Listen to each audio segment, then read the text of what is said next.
నంద్యాల సర్వజన ఆసుపత్రిలో మంచినీటి కొరత తీవ్రంగా వేధిస్తుంది. ఆసుపత్రి అవసరాలకు రోజుకు 2 లక్షల లీటర్ల నీరు అవసరంగా కాగా బోర్ల ద్వారా ప్రస్తుతం 40,000 లీటర్లు తోడుతుంది.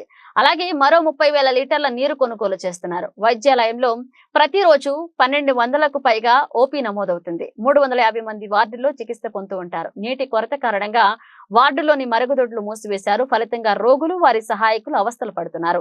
దాతలు ఏర్పాటు చేసిన నీటి శుద్ధి యంత్రం 3 నెలల కిందట పాడైపోయింది. సీసాలో నీరు తెచ్చుకుంటున్న మాత్రమే సరఫరా అవుతుంది. రోగుల సహాయకుల మరమ్మతులు చేయించలేదు. ఇక ఫలితంగా త్రాగునీరు కూడా అందుబాటులో లేదు. ఆసుపత్రిలో నీటి సౌకర్యం రోజులో ఒక పూట మాత్రమే ఉంటుంది. రాత్రి నీరుంటే పగలు ఉండడం లేదు. పగటి పూట ఆపరేషన్ థియేటర్, ల్యాబ్లలో నీరు అవసరం కావడంతో రాత్రిళ్ళు పంపింగ్ చేసి ఉదయం నుంచి వదులుతున్నారు. నీటి కొరత కారణంగా మరుగుదొడ్లను సరఫరా చేయడం లేదు. మరుగుదొడ్లకు వెళ్లాలంటే నీరు లేకపోవడం, బెడ్ నుంచి 10 లీటర్లు తెచ్చుకోవడం జరుగుతుంది.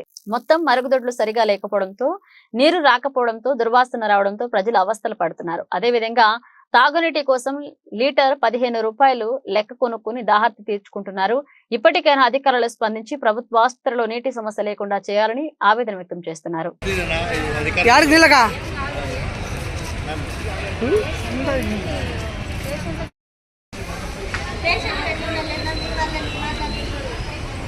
విపరీతంగా బయట నుండి నీళ్లు తెచ్చుకునే పరిస్థితి రావడం లేవట్రు.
నంద్యాల గవర్నమెంట్ హాస్పిటల్లో పేరు గొప్ప ఊరు దిబ్బ అన్నది విధంగా ఎక్కడ చూసినా కానీ వాటర్ కొరతతో ఈరోజు విపరీతంగా బయట నుండి నీళ్లు తెచ్చుకునే పరిస్థితి ఏర్పడింది.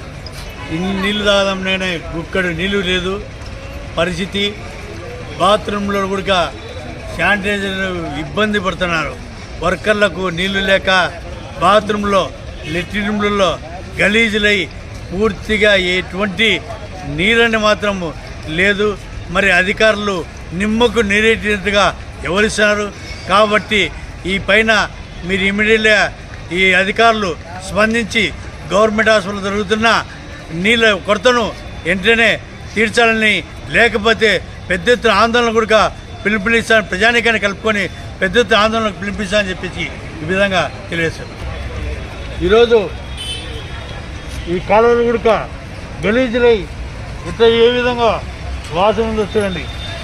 వరకు వచ్చిన పేషెంట్లు వాళ్ళ ఆరోగ్యం కోసం వచ్చే ఒకటిపై ఇంకొకటి రోగము ఏర్పడే పరిస్థితి ఏర్పడుతుంది.